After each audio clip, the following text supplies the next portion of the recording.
La CGIL del Veneto bolla ironicamente la riforma della sanità come un far west.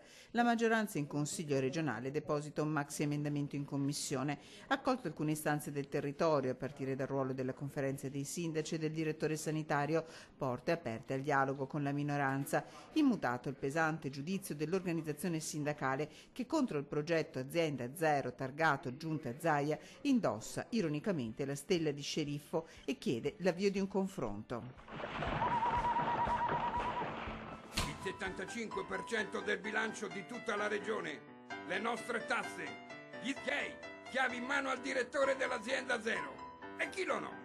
Il presidente. È una grande preoccupazione perché è un direttore con grandissimi poteri che amministrerà il 75% del bilancio del Veneto e non può esserlo soltanto il presidente a sceglierlo, la giunta. Un progetto da modificare in modo radicale, incalza il sindacato. Una riforma di cui i veneti sono per lo più all'oscuro. Volevo chiederle se lei sa che cos'è l'Azienda Zero. No, assolutamente no. Poco.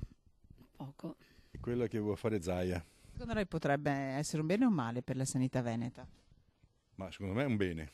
Roma di qua, Roma di là.